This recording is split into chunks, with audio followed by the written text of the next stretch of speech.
नमस्कार। Over active brain छीन सकता है रात की नींद। सामान्य तौर पर ऐसा देखा गया है कि ब्रेन जब बहुत ज्यादा एक्टिव मोड पर चला जाता है, ओवर एक्टिव हो जाता है, तो ये दोनों ही कंडीशंस में हमारे लिए नुकसानदायक होता है। कभी कभी हमारे साथ कुछ ऐसा होता है जिसमें कुछ अच्छा या कुछ बुरा जब हमारे साथ होता है तो हमारा दिमाग एकदम से ओवर एक्टिव हो जाता है और वो जो दोनों ही स्थितियां हैं, चाहे अच्छी हो चाहे बुरी, इन दोनों ही स्थितियों में जो हमारे दिमाग का ओवर एक्टिवेशन है ये हमारे लिए समस्या का कारण बन सकता है। जब कुछ बहुत अच्छा हो जाता है तो खुशी की वजह से नींद नहीं आ रही है, और जब कुछ बहुत खराब हो जाता है तो चिंता की वजह से या दुख की वजह से नींद नहीं आ रही है। और ये दोनों ही कंडीशंस जो हैं, चाहे वो नेगेटिव हो चाहे पॉजिटिव, ये हमारे शरीर के लिए तो डेफिनेटली नुकसानदायक ही आगे चल के साबित होंगी। इसलिए अगर दिमाग हमेशा ओवर एक्टिव बना रहता है तो इस ओवर एक्टिव दिमाग को आपको शांत करने के लिए किन चीजों का अभ्यास आज से ही शुरू कर देना चाहिए। अगर आप उन चीजों का अभ्यास करेंगे तो धीरे धीरे करके जो हम अभी फील कर रहे हैं उसमें बदलाव आना चालू हो जाएगा।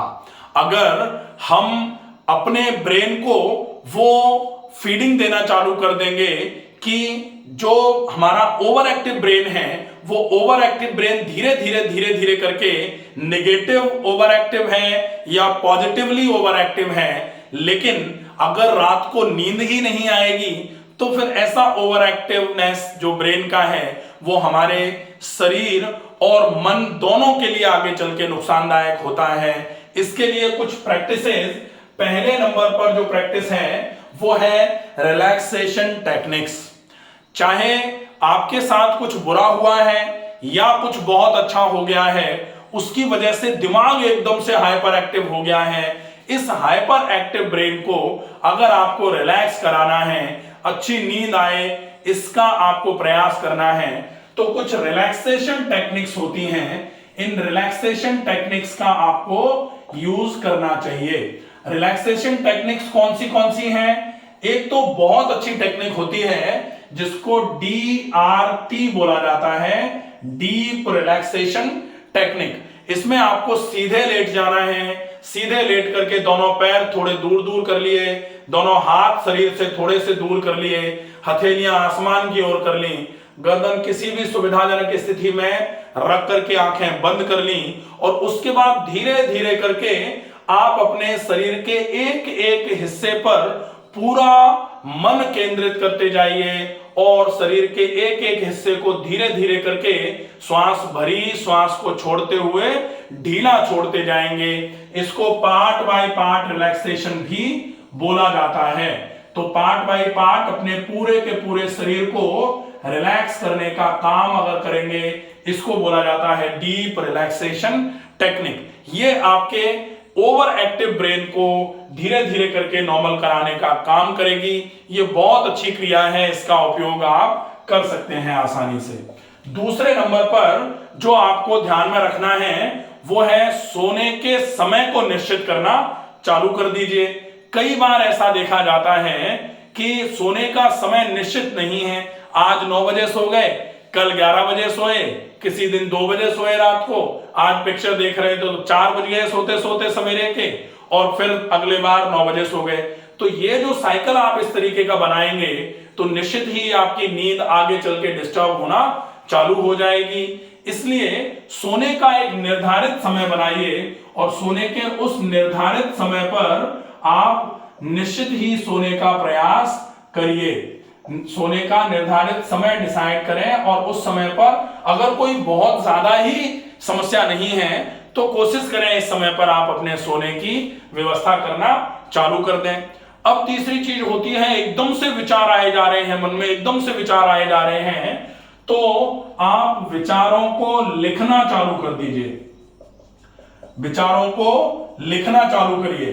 सामान्य तौर पर कभी कभी ऐसा होता है कि सवेरे से लेकर शाम तक हजारों नहीं बहुत सारे विचार आए और शाम को अगर हम सोचने बैठे हैं कि सवेरे एक बात दिमाग में आई थी, बहुत अच्छी थी, अब वो दिमाग में आ नहीं रही है, तो उसकी वजह से धीरे धीरे करके स्ट्रेस बढ़ना चालू हो जाता है। तो कोशिश करिए पॉइंट टू पॉइंट, कम से कम पूरी चीजें मत लिखिए, लेकिन पॉइंट टू पॉइंट जो भी आपके दिमाग में आता जाता है, अगर आपको स्ट्रेस के लेवल को कम करना है तो आप अपनी बातों को, अपने विचारों को लिखना चालू कर दीजिए डायरी में, और वो लिखे हुए विचार जो हैं वो आप दिन में एक बार पूरे तरीके से रिवाइज कर लीजिए, ताकि आपको वो जो भूल गए, दिमाग में नहीं आ रहा है, याद नहीं आ रहा है, उसकी वजह से जो स्ट्रेस जनरेट होता है उसका शिकार आपको ना होना पड़े। इसके लिए ये चीजें बहुत उपयोगी रहेंगी। अब आगे आते हैं हम, स्क्रीन टाइमिंग्स जो हैं वो कोशिश करके जितनी कम हो जाए उतनी कम कर दी जाए। तो स्क्रीन टाइमिंग्स जैसे आप मोबाइल है या फिर टीवी है या फिर कंप्यूटर या लैपटॉप्स हैं, इनका यूज कम से कम किया जाए, ये बहुत अच्छा रहेगा। इसके साथ में आप कोशिश करिए कि अगर आपको कभी ऐसा लग रहा है कि बहुत ज्यादा चिंता लग रही है या फिर बहुत ज्यादा आप ओवर एक्साइटेड फील कर रहे हैं और उसकी वजह से आपको लंबे समय से नींद ही नहीं आ रही है, आपके विचार लगातार बढ़ते चले जा रहे हैं, ऐसी कंडीशन में आप बहुत ज्यादा आगे परेशान ना हो, इसके लिए अगर जरूरत लगे तो आप एक्सपर्ट का ओपिनियन भी ले सकते हैं। आप दो चीजों का और विशेष ख्याल है जो आप रखेंगे तो आपके इस ओवर एक्टिव दिमाग को धीरे धीरे करके नॉर्मल करने में बहुत अच्छी मदद मिलेगी। और वो दो चीजें कौन सी हैं? आप एक्सरसाइजेस को अपने रूटीन का हिस्सा बनाना चालू कर दीजिए। एक्सरसाइजेस आप दिन में 2 बार करेंगे तो बहुत अच्छा रहेगा।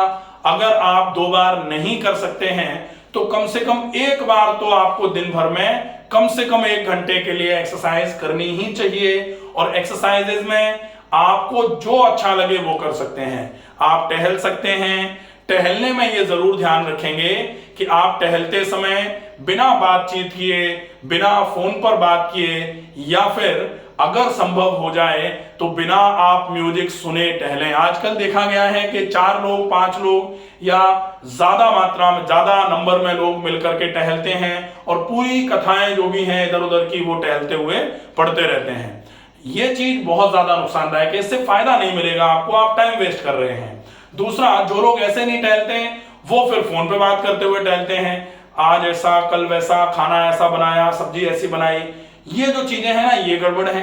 इसके अलावा कुछ लोग बोलते भी नहीं है तो कम से कम ईयरबड लगा करके टहल रहे हैं। तो शुरू से कहा गया है, एक है साध है सब सद है, सब साध है सब जाए। तो एक बार में एक ही काम पर फोकस किया जाना चाहिए।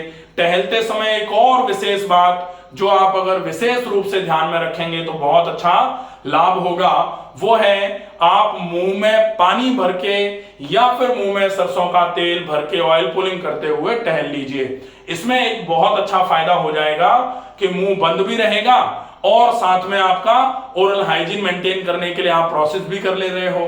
तो अगर आप ऑयल पुलिंग इस समय नहीं करना चाहें तो आप पानी भर लीजिए। पानी में यह है कि अगर आपको कभी इमरजेंसी लगती है कि नहीं अब तो रहा ही नहीं जा रहा, निकलना है, तो पानी निकल सकते हैं। तेल आप निकलेंगे तो आपको अच्छा नहीं लगेगा, तो वो पानी भर के आप टहलेंगे, बहुत उपयोगी रहेगा ये। इसके अलावा शाम का खाना नींद के लिए बहुत ज्यादा आवश्यक है कि शाम के खाने को आप रात का सोने का जो आपका समय है उसके 3 से 3.5 घंटे पहले शिफ्ट कर लीजिए। अगर आप 7 बजे भोजन कर रहे हैं तो आप 10, साढ़े 10 बजे सो सकते हैं। अगर आपका 11 बजे तक सोने का टाइम है तो फिर आप 7:30 बजे तक मैक्सिमम भोजन करके फ्री हो जाएं। ये चीजें आपको विशेष रूप से ध्यान में रखनी है। अगर आप इन बातों पर पूरा ध्यान रख लेते हैं तो डेफिनेटली यहां पर ओवर एक्टिव ब्रेन की वजह से, ओवर एक्टिव दिमाग की वजह से जो आपकी नींद गायब होने वाली है उससे आप बच सकते हैं। आशा है ये वीडियो आपको पसंद आएगा। ज्यादा से ज्यादा लोगों तक इस वीडियो को पहुंचाएं। स्वस्थ रहिए, सुरक्षित रहिए। धन्यवाद।